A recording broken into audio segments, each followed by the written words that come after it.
마태복음 25장은 주님의 재림을 기다리는 제자의 세 가지 모습을 우리에게 보여주셨는데, 하나님은 대흥침례 교회가 이 세 가지 비유가 응답된 교회라고 저한테 말씀해 주셔서 제가 주님께 긍정했습니다. 맞습니다, 주님. 대흥침례 교회는 이 세 가지 비유가 이미 응답된 교회입니다. 우리가 세상 속에서 하나님 나라를 이 세 가지 비유의 모습으로 하나님을 섬긴다면 우리는 천국에 넉넉히 들어가고 하나님의 기쁨이 되실 수 있을 거라고 믿습니다. 25장 1절에서 13절은 잘 아시는 대로 열처녀의 비유입니다.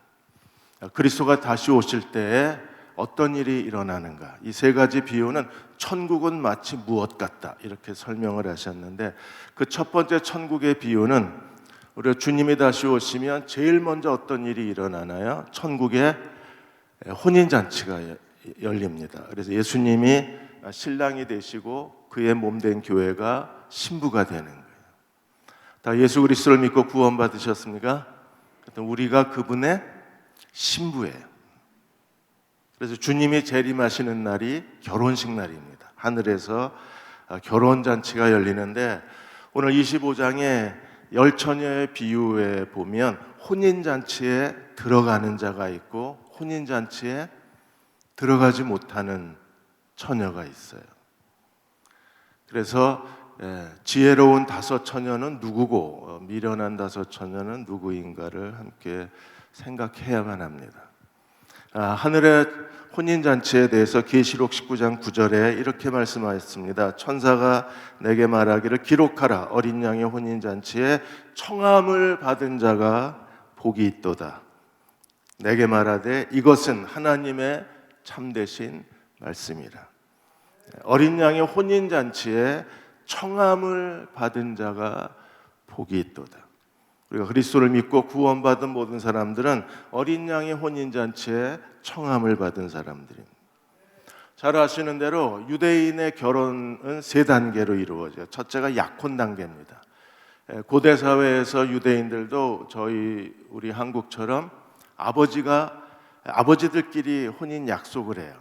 아들, 딸을 두고 본인의 의견은 묻지도 않고 우리가 사돈이 됩시다. 이게 약혼 단계예요. 두 번째는 정혼 단계입니다. 정혼 단계는 이제 두 사람이 혼인하기로 서약서를 주고받는 단계입니다. 이 정혼 단계부터 유대인은 결혼이라고 얘기해요. 정혼을 했다가 파혼을 하면 그냥 파혼이 되는 게 아니라, 헤어지면 파혼이 되는 게 아니라 정혼 단계에서 헤어지면 이혼이 돼요. 정혼이 결혼과 같은 효력을 갖고 있습니다. 정혼을 하고 1년 동안 신랑은 집을 준비해요.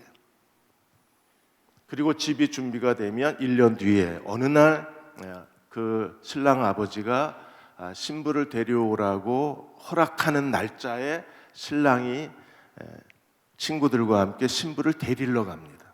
오늘 장면이 그 장면이에요. 예수님도 언제 태어나셨어요? 마리아와 요셉이 정혼한 단계에서 예수님도 태어나신 거예요. 이 신랑이 친구들과 신부를 데리고 갈 때 신부 집에서는 반드시 신부 들러리가 등불을 켜고 신랑을 기다리게 되어 있습니다. 그래서 오늘 25장 1절에 보시면 천국은 마치 등을 들고 신랑을 맞으러 나간 열처녀. 이 열처녀는 신부가 아니라 누구예요? 신부 들러리, 파르데노스, 신부 들러리를 의미합니다. 열처녀가 누군가에 대한 얘기가 많습니다. 신학진학자 렌스키는 말하기를 예수님의 재림을 기다리는 모든 신자라 그랬어요. 구약신학자 랑게는 말하기를 교회는 예수 그리스도의 재림을 기다리는 공동체인데, 이 열처녀는 주의 오심을 기다리는 순결한 처녀와 같다 그랬어요. 신부와 같다. 그런데 들러리는 신부가 아닙니다. 신부를 돕는 사람입니다. 그래서 이 들러리, 열처녀는 들러리인데 이 열처녀가 신부라고 말할 수는 없는 거예요. 주의 재림을 기다리는 신자라고 말할 수는 없어요. 그럼 이 열처녀는 누굴까요? 두 부류로 나누었습니다. 2절에 보시면 다섯은 미련하고 다섯은 지혜롭다 그랬습니다. 프로니모이, 지혜롭다는 것은 준비성이 있다, 그리고 변하지 않는다, 신실하다, 그런 뜻입니다. 분별력이 있고 준비성이 있는 것을 지혜롭다, 프로니모이. 미련하다, 무라이, 우둔하고 준비성이 없고 얼빠진 사람이다, 그런 뜻이에요. 5명의 들러리는 지혜롭고 5명의 들러리는 미련합니다. 그래서 3절에 보시면 미련한 이 들러리들은 어떤 사람입니까? 등을 가지되 기름을 가지지 않았어요. 지혜로운 사람은, 슬기로운 자들은 그릇에 기름을 담아서 등과 함께 가져갔다고 했습니다. 예수님 당시에 등잔이 이렇게 생겼습니다. 보시면 이렇게 손에 들고 가게 돼 있어요. 그리고 반드시 기름병을 같이 가져갔어요. 왜냐하면 저 용기가 작기 때문에 얼마 가지 않거든요. 그래서 반드시 기름을 가져가야 합니다. 중요한 것은 뭐예요? 기름을 가져갔느냐 가져가지 않았느냐인. 그래서 5절에 보시면 신랑이 더디옴으로 다 졸며 잤어요. 지혜로운 들러리도 다 자고 미련한 들러리도 다 잤어요. 여기서 이제 그들의 지혜로움과 미련함이 다 발각이 된 겁니다. 지혜로운 사람들은 기름을 가져갔기 때문에 신랑이 올 때 등불을 켰지만 미련한 들러리들은 기름이 없었기 때문에 등불을 켜지 못하고 혼인잔치에 들어가지 못하고 거절을 당한 거예요. 기름에 대해서 많은 해석이 있어요. 신학자들이 성령이다, 또 어떤 분들은 그리스도인의 선한 행실이다, 하나님의 은혜다, 다양한 해석을 내놓고 있는데 기름은 뭘 의미할까요? 기름을 해석하려면 들러리는 누군가를 해석해야 돼요. 신부가 아니라 신부의 결혼을 돕는 사람입니다. 들러리는 누구예요? 교회입니다. 또 목회자입니다. 목회자는 하는 일이 뭡니까? 신부를 준비시키는 사람. 교회가 해야 될 일이 뭐예요? 신부를 준비시키는 거예요. 그래서 고린도후서 11장 2절과 3절에서 바울도 이렇게 말했습니다. 내가 하나님의 열심으로 너희를 위하여 열심 내노니 내가 너희를 정결한 처녀로 한 남편인 그리스도에게 드리려고 중매함이라. 이 중매장이가 누굽니까? 교회. 이 중매장이가 누구예요? 목사들입니다. 그래서 목사가 해야 될 중요한 일이 뭐예요? 3절에 뱀이 그 간계로 하와를 미혹한 것 같이 너희 마음이 그리스도를 향하는 진실함과 깨끗함에서 떠나 부패할까 두려워하노라. 기름이 있는 교회는 지혜롭고 기름이 없는 교회는 미련한 거예요. 기름이 있는 교회는 등불이 꺼지질 않아요. 기름은 누군가요? 교회를 진실하게 사랑하는 그리스도의 종들입니다. 주님의 자녀들입니다. 사도행전에 보시면 초대교회가 하나님의 오순절날 성령이 강림하시고 초대교회가 태어난 이후에 교회는 심각한 고통과 어려움을 겪었어요.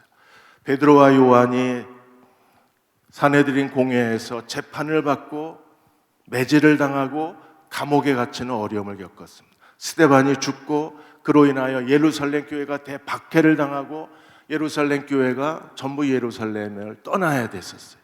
다 흩어졌습니다. 이런 대박해를 통해서 사도행전의 교회가 더 빠르게 확산되어져 갔어요. 지금 중국의 기독교인이 2030년이 되면 3억 명이 될 것으로 추산합니다. 매년 7% 내지 8%의 교회 성장이 이루어지고 있어요. 지금 중국 땅은요, 대규모 박해, 강제노동, 투옥, 실직, 그리고 재산을 잃어버리는 고통, 십자가가 교회 예배당에 십자가가 떼어지고 그리고 시진핑 사진이 걸렸어요. 종탑이 무너지고 교회가 폐쇄당했습니다. 그럼에도 불구하고 교회는 빠르게 성장해서 2030년, 10년 뒤에는 중국의 기독교인만 3억이 넘을 것으로 추산하는 거예요. 오픈도어스가 매년 중국의 성장을 평가했을 때 평균 7%, 8%.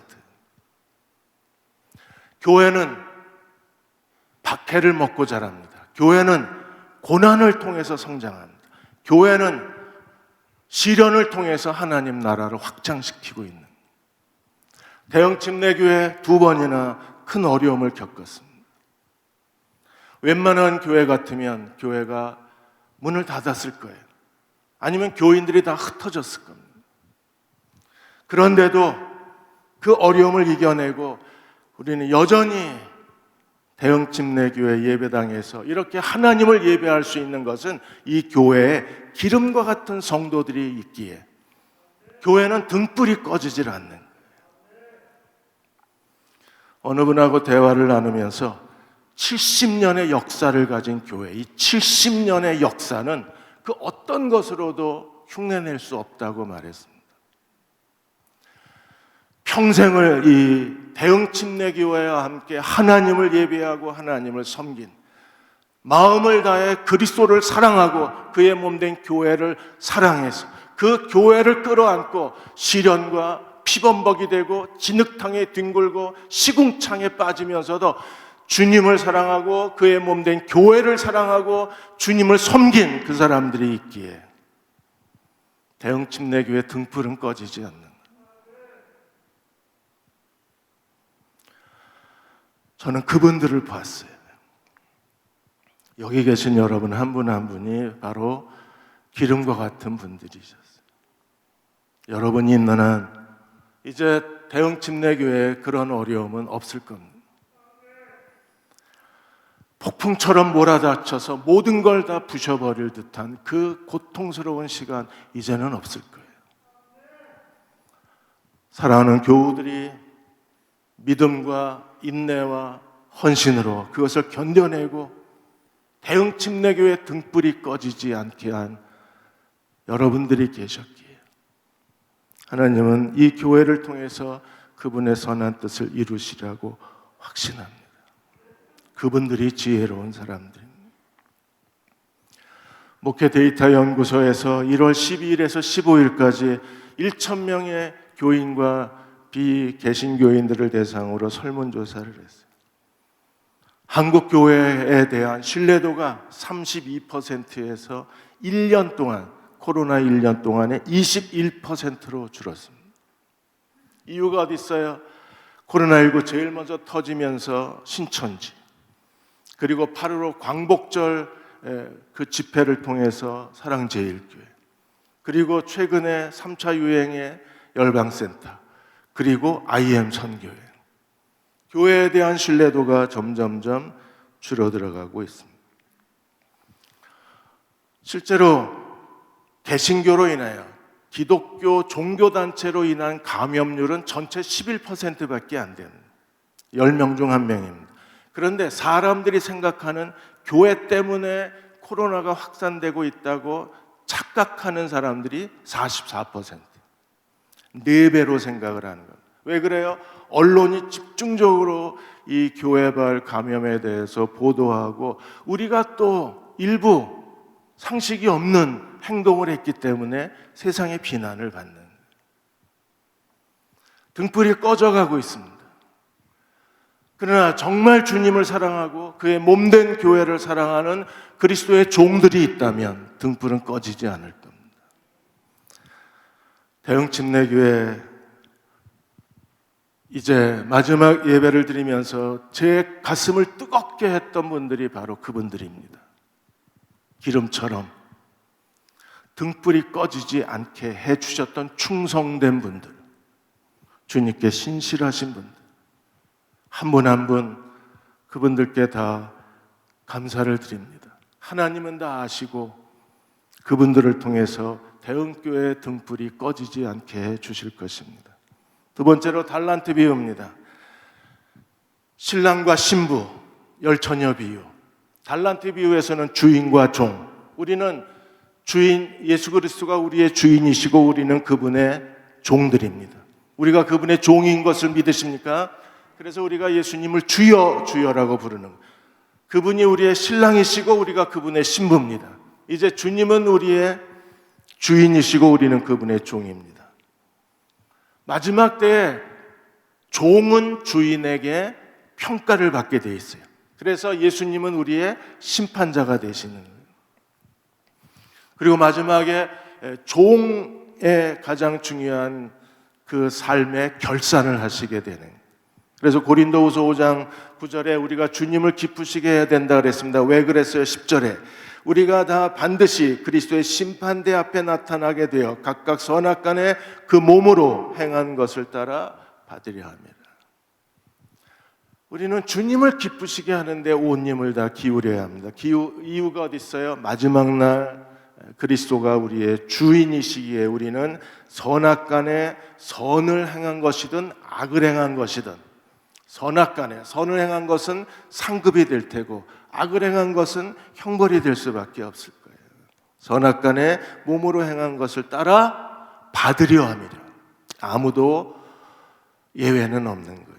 계시록 20장 12절에 그리스도의 심판대 앞에 나타나게 되어 각각 선악간에 그 몸으로 행한 것을 따라 또 내가 보니 죄송합니다. 죽은 자들이 큰 자나 작은 자나 그 보좌 앞에 섰는데 책들이 펴 있고 또 다른 책들이 펴졌으니 곧 뭐예요? 생명책이라. 이 생명책을 통해서 하시는 일이 무엇입니까? 죽은 자들이 자기 행위를 따라 책들에 기록한 대로 심판을 받으리라. 그래서 자기 행위를 따라. 고린도후서에서는 선악간에 몸으로 행한 것. 계시록 20장 12절에는 자기 행위를 따라. 22장 12절에 계시록 22장 12절에 한 번 더 말씀하셨습니다. 보라 내가 속히 오리니 내가 줄 상이 있어 각 사람에게 그 행한 대로 갚아주리라. 그날이 그리스도의 재림의 날이라고 했습니다. 오늘 14절에서 20절까지 달란트 비유에서는 세 명의 종이 있어요. 5달란트, 2달란트, 1달란트. 왜 차이가 나요? 차이가 나는 이유가 어디 있습니까? 15절에 보시면 25장 15절에 각각 그 재능대로 한 사람에게는 금 5달란트, 한 사람에게는 2달란트, 한 사람에게는 1달란트. 각각 재능에 따라. 재능이 뭐예요? 그 사람의 능력에 따라. 그래서 하나님은 공평하신 거예요. 5을 감당할 사람은 5, 2를 감당할 사람은 2, 2를 감당할 사람에게 5을 주면 그건 그 사람에게 고통이에요. 불행이에요. 그 사람은 평생 무능력하게 살아야 돼요. 1달란트 감당할 사람에게는 1달란트를 주신 거예요. 그래서 달란트는 무게 단위요, 화폐 단위입니다. 잘 아시는 것처럼 1달란트는 6,000데나리온입니다. 1데나리온은 한 사람의 하루의 품삯입니다. 그렇다면 6,000데나리온은 그 사람이 16년 동안 16년 4개월 5개월 동안 모은 돈이 1달란트. 하루 10만 원으로 계산하면 12억이 됩니다. 12억 1달란트가. 결코 적은 돈이 아니에요. 근데 잘 아는 것처럼 5달란트 받은 사람은 어떻게 했어요? 가서 장사해서 5을 남기고 19절에 예수님이 마지막 결산의 날에 이 5달란트 받은 사람들에게 5에게 뭐라 그러셨습니까? 20절에 5달란트 받은 사람이 이렇게 말합니다. 5달란트 받았던 자는 5달란트를 더 가지고 와서 이르되 주인이여 내가 5달란트를 주셨는데 보소서 내가 또 5달란트를 남겼습니다. 주신 것만큼 남겨야 돼요. 이게 청지기의 삶입니다. 하나님이 내게 주신 것만큼 우리는 남겨야 돼요. 언제요? 그리스도의 심판대 앞에서 그분이 우리의 주인이시고 소유자이시기 때문에 그분의 소유의 일부를 우리에게 주신 것에 대해 그게 재능이든 어떤 은사든 어떤 소명이든 우리에게 주신 어떤 사업이든 자녀든 하나님이 내게 주신 것을 그대로 남겨야 돼요. 그래서 주님이 이 충성된 사람에게 21절에 뭐라고 말씀하셨어요? 주인이 이르되 착하고 충성된 종아 내가 적은 일에 충성하였으니 내가 많은 것을 내게 맡기리니 내 주인의 즐거움에 참여할지어다. 착하다, 아가도스, 올바르다는 뜻입니다. 충성되다, 피스티스, 윤리적으로 신실하고 자기 일에 책임을 다한다는 거예요. 그래서 위클리프는 착함과 충성됨이야말로 하나님의 사람의 가장 중요한 영적 특성이라 그래요. 하나님의 사람은 어떤 사람이어야 돼요? 착하고 충성된 종들이어야 합니다. 저는 대형 침례교회 7년 동안 여러분 곁에서 지켜보면서 하나님께 감사한 것은 착하고 충성된 종들이 참 많다는 겁니다. 누가 보지 않아도, 누가 시키지 않아도 스스로 하나님의 뜻과 하나님의 소명을 따라서 자기가 해야 할 일에 최선을 다하는 아가도스 피스티스 착하고 충성된 종들이 계셨기에 오늘까지 대형 침례교회를 통해서 하나님이 그분의 뜻을 이루어내실 수 있었습니다. 이후에도 주님이 오실 때까지 우리는 착하고 충성된 종으로 그리스도를 섬기시는 하나님의 백성이 되시기를 주의 이름으로 축원합니다. 지금까지 해오신 것처럼 착하고 충성된 종으로 사시면 돼요. 착하고 충성된 종아 잘하였도다. 주님이 칭찬하시는 사람들. 더 큰 것을 내게 맡기리라. 그리고 내 주인의 즐거움에 참여하라. 주인의 즐거움에 초대된 사람들. 누굽니까? 악하고 게으른 종이 아니라 착하고 충성된 종들입니다. 그분들이 계셨기에 대형 침례교회는 그 어려운 시간을 이겨내고 무릎 꿇는 종들이 계셨기에 하나님이 그분들의 기도를 들으시고 오늘 저희를 여기까지 인도해 주셨습니다. 그분들께 진심으로 감사를 드립니다. 또 저로 하여금 계속해서 말씀을 전하는 사역을 계속할 수 있도록 또 교회에서 지원을 결정해 주신 것에 대해서 진심으로 감사를 드립니다. 하나님께서 내게 주신 달란트를 따라서 교회에 주신 후원과 지원을 힘입어서 저도 이제 기도하고 한국교회를 회복하는 일을 위해서 새로운 일을 준비하고 시작하겠습니다. 미국의 그레이스 커뮤니티 교회 잔 메가더 목사님이 지난 주일날 설교를 하시면서 지금 미국의 표면적 그리스도인, 겉모습만 그리스도인들의 시대는 끝났다 그랬어요. 이제 그분들은 표면적 그리스도인들은 그리스도인으로 살기 어려운 시대가 됐다 그랬어요. 코로나19가 이제 표면적 그리스도인들을 알아주지 않는 거예요. 그들이 그리스도인인 것처럼 살 수 없는 환경이 되어버린 거예요. 이제는요, 착하고 충성된 종들이 그리스도를 따르는 시대가 되었어요. 잔 메가더 목사님의 그레이스 커뮤니티 교회는 코로나19로 인해서 모든 교회가 다 헌금이 감소했는데 그 교회는 오히려 헌금이 늘었어요. 그리고 다른 교회는 교인들이 다 20% 30% 떠났는데 5개 교회 중에 1개 교회가 문을 닫았는데 이 그레이스 커뮤니티 잔 메가더 목사님 교회는 오히려 코로나19 작년 한 해 동안에 1000명의 성도가 늘었다는 거예요. 그들은요, 어려움 속에서도 계속 착하고 충성된 종으로 하나님을 섬겼기 때문입니다. 대형교회도 지난 1년 동안, 지난 7년 동안 하나님께서 온 마음을 다해서 하나님을 진실히 사랑하고 착하고 충성된 종으로 5을 가지고 장사해서 5을 남긴 사람처럼 2를 가지고 2달란트를 가지고 장사해서 2달란트를 남긴 그리스도의 종들처럼 여러분의 자녀를 통하여 사업을 통하여 교회의 직분을 통해서 하나님을 섬기는 충성되게 섬기는 종들이 계셨기에 하나님께서 그들을 통해서 대형교회를 마지막 때에 더 영광스러운 교회로 쓰실 것이라 확신합니다. 주님이 다시 오시는 심판대 앞에서 착하고 충성된 종아 잘하였도다 칭찬받는 저와 여러분이 되시기를 주의 이름으로 축원합니다. 마지막으로 31절에서 46절까지 양과 염소의 비유, 신랑과 신부, 주인과 종. 이제는요, 마지막 남은 주님의 제자는 어떤 사람입니까? 복이 있는 자와 저주받은 자라, 영생을 얻는 자와 영벌에 처하는 자, 의인과 악인으로 나뉘어지는 거예요.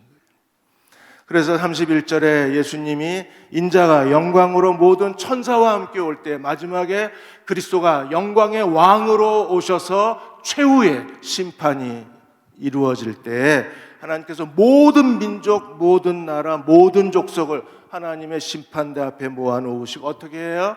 양과 염소를 분리한다고 하셨습니다. 그래서 양은 그분의 오른편에, 염소는 그분의 왼편에 세우시겠다고 하셨어요. 오른편에 있는 사람들은 어떤 사람들입니까? 하나님의 뜻을 알고 그분의 뜻에 순종한 사람이에요. 어떤 사람들이에요? 예수님이 우리에게 주신 두 가지 계명이 있어요. 첫째는요, 내가 너희를 사랑한 것처럼 너희도 서로 사랑하라. 세 계명을 주셨어요.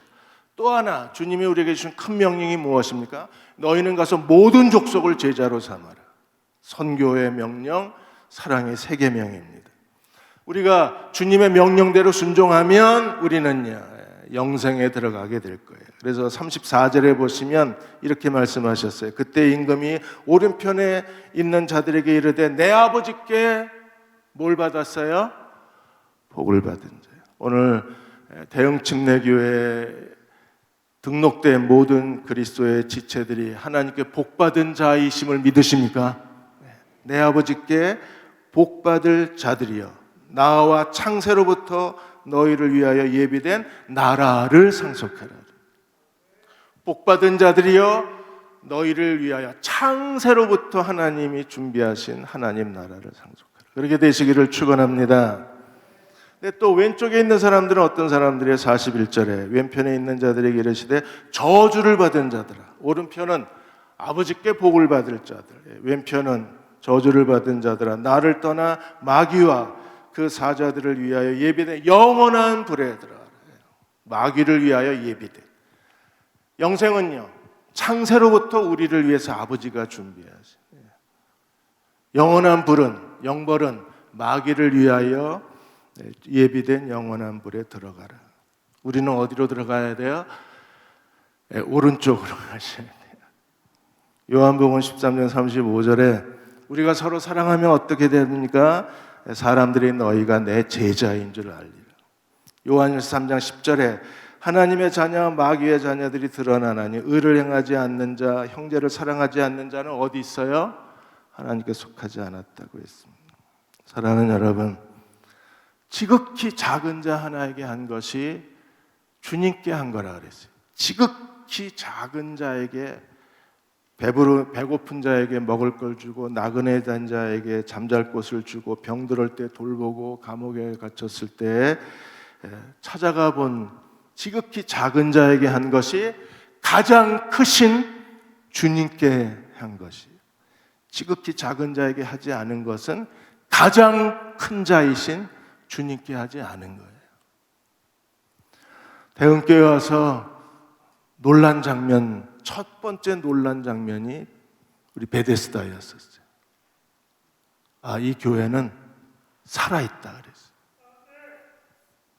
그리고 사랑부, 그리고 우리가 돌보아야 할 어려운 분들, 가난하지만 하나님께 신실한 교우들이 있는 것에 대해서 너무 감격했습니다. 그리고 너무 죄송합니다. 아무것도 해드리지 못한 거에 대해서 진심으로 사과를 드립니다. 서울 영동교회는 코로나19를 맞아서 교회에서 2억을 모았어요. 그래서 200만 원씩 1년 거치 10년 상환 이렇게 해서 심사를 거쳐서 교인들을, 영동교회 교인들은 필요한 대로 주고 그 외의 분들은 200에서 많으면 300까지 그렇게 대출을 해줘요. 그래서 매년 50명, 100명씩 선정해서 해준대요. 이게 교회가 해야 될 일입니다. 대형교회 교우들뿐 아니라 우리가 이 주변에 있는 가난한 이웃들을 위해서 교회가 이 일을 해야만 합니다. 지혜로운 자, 미련한 자, 착하고 충성된 자와 악하고 게으른 자, 하나님께 복받은 자와 그리고 하나님께 저주받은 자가 우리 앞에 있습니다. 하나님께서 이 세 가지 비유가 응답된 교회라고 말씀해 주셔서 얼마나 감사한지 모릅니다. 바로 여러분들입니다. 하나님이 위로해 주시고 계속 그 길을 걸어가도록 힘을 더해 주시고 이제 대흥교회가 제2의 새로운 부흥을 맞이하는 새로운 시대가 열렸습니다. 함께 그 기쁨과 영광을 누리시는 교우 여러분들이 되시기를 주의 이름으로 축원합니다. 기도하겠습니다.